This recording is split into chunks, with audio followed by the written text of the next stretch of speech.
Okay, we're recording. Okay. Hi, I'm Charlie. I have lived in Bergen County my entire life, actually. I went to Ramapo College and I still live and work here. Um, and something that actually you had brought up in some of what I was reading that really hit home with me was talking about hormone access. I figured out that I was trans in high school pretty early, around my freshman year. And I was involved with a youth group out of county in Rockland County because there were no youth groups that I had found in Bergen County at the time. And when I, a couple of years later, was trying to get on hormones, because I had been involved in this youth group in Rockland County, all of the resources that they had were for New York residents. And it was really difficult to try to find something in Bergen County. All I could find in the area was like private doctors who were endocrinologists who I didn't know if they worked with trans patients or not. And I still go to a clinic in New York City because less so even than there being access to that kind of healthcare in New Jersey, there's the problem of not knowing what kind of access there is, not having a centralized understanding of what your resources are. So what I always come back to when it comes to something like a community center, I work in public libraries, and I always think about the same thing, right? Is that access to information is access to empowerment. And without some kind of centralized or even just vaguely centralized organization, it can be really difficult to have access to the quantity and breadth of information that people really need in order to thrive. Um, that's always what comes to mind for me first is information and the access to information, because of the line of work that I'm in and just because it was such an important factor for me when I was growing up. And now even still, it's important for me having access to that kind of information and a way of creating community around LGBT resources. Does that make sense? Oh, that's perfect. And it's the fact that you created your webpage with all those resources is pretty impressive. And You. no, thank you because it's also serendipitous because here we are both thinking about the same thing, and I'm like, hey, would you do this and speak about this? And lo and behold, you have a webpage you created on your own, and I hope offline we'll talk more, but like maybe we'll work together and you know utilize what you have and develop and build on that. You know. Yeah, I actually, it's really interesting that project, the website that I developed, at Ramapo, there are courses, Ramapo College in Mawa. There's courses that are, I believe, civic engagement is the name they give it. It's a civic engagement course where you have a class that you take, and you also have a certain number of community service hours you have to do over the course of the semester that's somehow related to the class that you're taking. So I was taking a class on Black literature. And I was looking for an organization to work with that was particularly looking at questions of racial justice in the LGBT community. And I did not find one. And so I actually worked with a friend of mine who was also a longtime resident to work up this idea of a resource guide that is fully online, that would maybe bring access to those resources to a wider variety of people. All of the resources that are shared on there have links at the bottom where you can click a button and it will tell you how to get to the meeting when physical meetings were a thing via public transit, right? Or, how to drive there or how to get there most easily. And so for me, the beginning of that project was I had to do a certain number of community service hours for a class, and I actually didn't see the kind of resource I was looking to work with in the community. So I ended up building that website as a result. And I'm really grateful for that class all the time because it doesn't do huge web traffic because it's a freely built site and I didn't really have any budget to go into it. But I'm grateful that I was able to sort of start thinking about that process of how do we get the proper resources in front of the people who need them, if that makes sense. Yeah, and once again, That class, I took that class. I was in Ramapo and I took that class, and that's how I got into the field I am now. Oh my God. Very- That is just really high. I love that. What was it, the Black Odyssey course? No, the civic engagement. Engagement course? Yeah, Yes. the class I took was Black Odyssey and it was focused on literature, Hmm. but it was also a civic engagement course. That's Um, pretty amazing. with Dr. Welch. I miss her. She's no longer working at Rampo. I think she works in the Midwest now at a university, but she was wonderful. Yeah. So with this is something that's really interesting to me is you're looking for resources for the community, right?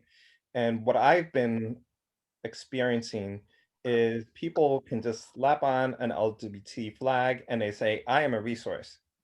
Or they have other people who have a whole list of like a laundry list of people in need.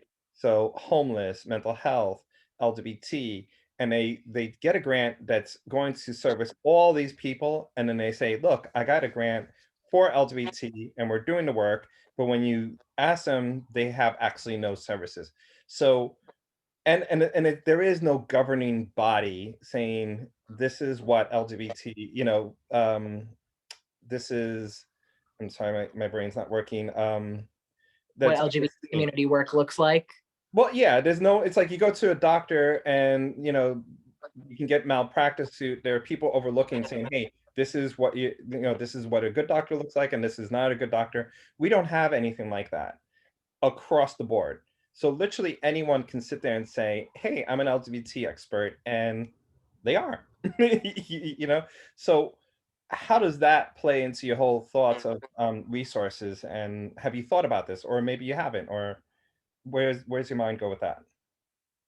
So I thought about that quite a bit actually. You'll notice there are gaps in that website, and there are people who have come to me and said, well, you don't have this resource listed.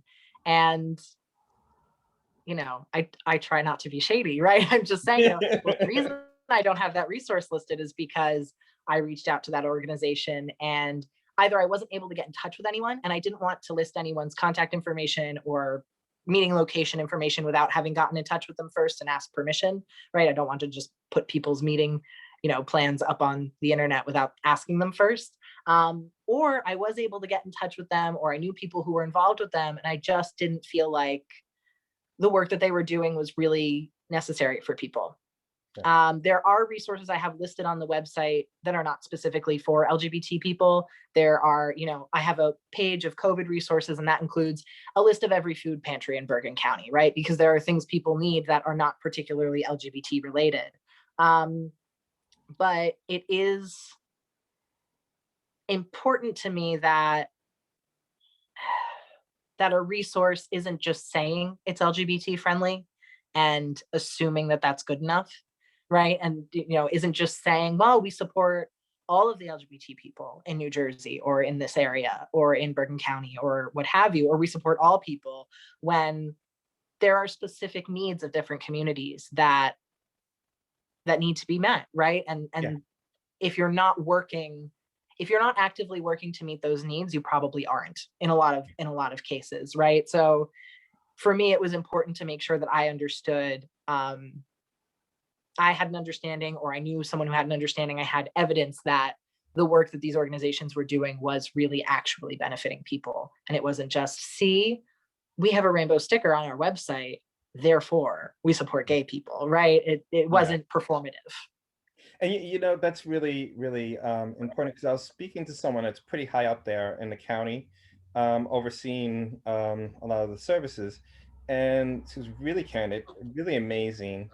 And she was talking about, they were doing all the LGBT flag stickers, and she was saying how someone said we should put them on all the doors from all the people that work there, and she's like, absolutely not, because there are people in this office who are not LGBT friendly, and for her Yeah. to sit there and recognize that, and you know have that attention, it's like my heart like grew bigger, Yeah. because This, the- that reminds me of, I don't know if they had this while you were at Ramapo. Free advertisement for Ramapo College all day today. I don't know if they had this at your Ramapo. There's a training that you go through that is both student and faculty led. to be an LGBT safe space on campus. And you get a sticker for your door that says that you are, part of, and they do the same thing at Bergen Community College as well. Jim Baumgartner and Linda, oh gosh, I forgot Linda's last name. I'm sorry if you see this, Linda. But Jim and Linda at Bergen do safe space trainings for people so that they have an LGBT, they have a rainbow sticker on their door. It's because they've been given information about how to better serve LGBT students, right? And I appreciate that, that's so much of it's not just the optics of LGBT support, it's real and tangible work to make sure that LGBT people are being properly supported. Awesome. That's really awesome. And and I keep on another side project is to get all the universities tied together, all the pride centers to work together collectively, because often it's just a few people, and doing great work in the campus, and a lot of it is like you want to be social, you want to meet other people as well as doing the work. So it's like, wouldn't it be great if you had Fairleigh, Bergen, and Ramapo all of them collectively doing it, and everyone throws that prom kind of event. So wouldn't it make more sense to have everyone do one big prom, But that would be lovely. Yeah. So that's besides the point. But having attended both Ramapo and Bergen's prom, if they combined forces, yes, that would be an extremely, extremely fun party. Exactly, right? It would be fun. And so have you had any stories you feel comfortable sharing that, in the county that, what is the experience of not having an LGBT center that impacted you personally? If you have, if you don't, that's fine. But if you have any personal stories to speak to. I think the story, my personal problem with access was always related to medical care, right? Is that I didn't know how to find medical care in Bergen County that was going to be affirmative for me as a trans person and was going to make accessing hormones as simple as possible. And so I go through a clinic in New York City. And that's a frustrating feeling to have had, to feel like there's no options where you live, right? Where you can't live where you live and be the person you are, if that makes sense. And that's an alienating feeling. It's also, I always go back to, when I was in high school and I was in an LGBT youth group, it really saved me to be in that youth group. I would not have functioned half as well as I did in high school. I would not have been as comfortable with myself as a queer person if I hadn't had that youth group. That youth group was incredibly formative for me.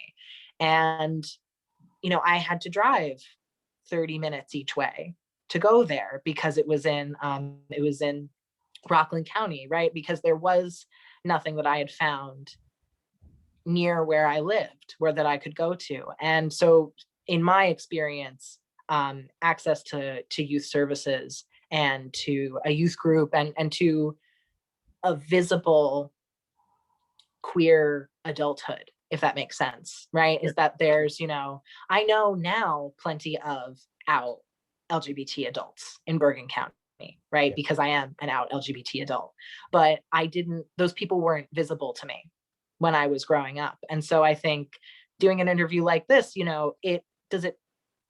is it maybe a risk in that, I am an employee of the government, right? I work for a town, I work in a public library, and I want to continue to do that.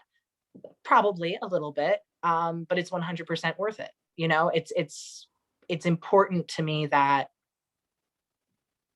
kids understand, right, that there's a place for them here, because I think as an adult, I understand what my place here is, right? And as a child and as a young adult, I am still a young adult, but as a child and a teenager, I really didn't see a space for myself in Bergen County. And I felt like I had to leave, right? I felt like I have to go into New York City to go to college, right? Or I have to move somewhere where I can be this person. And I don't feel that way anymore. But yeah, I think that's for me what's most important, right? Is understanding that community space, visible community space like that, is really important for people of all ages. Yeah, absolutely. And that's on the basic level. I mean, there's a huge need on, where people lives are in danger to find a place to go to, or people that are in, hostile situations, whether albeit like with a family, when you're not quite coming out or you just started to come out, families can be quite hostile, or not safe, so to have a place where you can go to means all the difference in the world, you know. So, well, I think we got enough unless you have more to talk about, because I can talk to you all day. I love talking to you. Um, I don't know if there's anything else I wanted to mention. I just think it's wonderful that you are doing this, right? And I also, I wanted to say I appreciate your initiative with all of this, right? Because a lot of people my age, even, we talk about how, oh, we're not in college anymore, so there's no real like LGBT community center, right? Like for Mm, us, there's no LGBT community for us to form. It's just like our friends now. yeah, It's the people you went to college with. And I think a lot of people talk about this would be a nice thing for us to have, right? And I'm really glad, you're working on making it happen. And I hope I can work with you on that because I think it's, yeah. I mean, if powers that be, if they're saying let's do this, you're the first person I'm going to say, hey, let's take your idea and create an actual resource. Do you know what I mean? It's like oh, I build a website that's not a Weebly website. No offense to Weebly, no shade on Weebly. It's just, yeah, something a little more official. have more pages that you can click on and Yeah. And maybe some more resources, yeah, as things expand. yeah. So I appreciate you. Thank you so much. Have whoever you're talking to, anyone that wants to has a voice and has an opinion, if they have 10 minutes, 15 minutes, whatever, I would happily interview them. And I think it's important that the powers that be see our faces and our very different faces. Not everyone is a gay man. So LGBTQ is a big rainbow. So let's get everyone's face in Bergen County. So, not to be offensive to gay men, I'm a gay man. So, but You guys are okay. but you know what I mean? It's just to see all different types of people and experiences. And we're here, we're Bergen County residents, and we deserve services. Yeah. So And we're willing to build them, right? It's yeah, not, yeah, it's yeah. great. So well, let me turn it off. Fucking